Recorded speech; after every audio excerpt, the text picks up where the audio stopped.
And I brought you a really fantastic golf book. Weighs 14 kilograms. Oh, that sounds good. And it showcases the golf courses in our country. Johan Rupert wrote preface, so did Annie Els. And I want to showcase our golf courses. You might remember when I spoke to you and we spoke about golf, you said I should...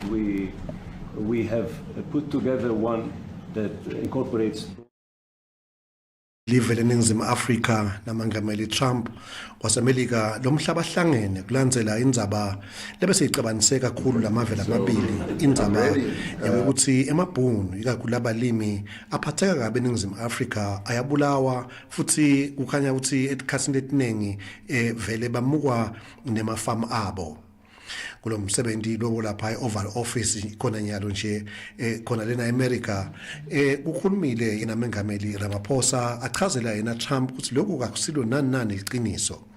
Mengameli Ramaphosa noko bekacabanga ukuthi mhlambe khona phe ukukhulunywa khona ingcenye lendzaba abeke indzaba yakhe ukuthi ateke ingcenye kepha mengameli Trump umfuqile ukuthi akayilethe lendzaba lapha. Lokwentekile ke lapha labengakwathi mengameli Ramaphosa ukuthi kuhlalwe ivideo lapho kukhuluma khona yena babemalema akhuluma ukuthi vele libhuna libulawe kakhulu futhi ukaveta netidumbu lokukhanya ukuthi ebelumbi bayabulawa lena eAmerica.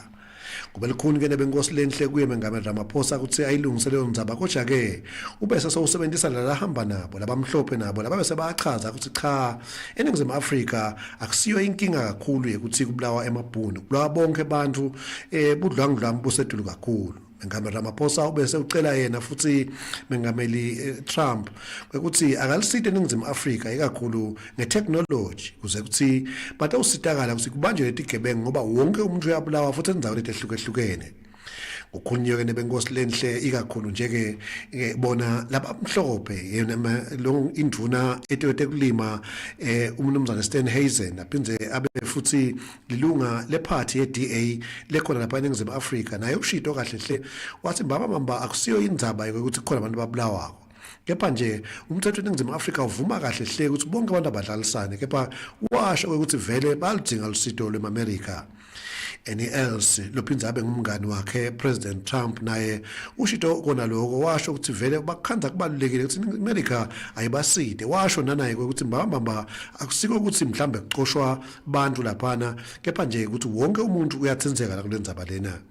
Kubese futhi kukhuluma lapha umnumzana John Rupert lophinde futhi abe nguye umngani waTrump lohamba naye lapha mengameli Ramaphosa loshito kahle hle ukuthi badzenga na Starlink ukuthi angene eNingizimu Afrika batokwathi ukuthi basebenzise yena kuze ukuthi batobamba letigebengu ngoba bugebengu sebusetulu kakhulu eNingizimu Afrika.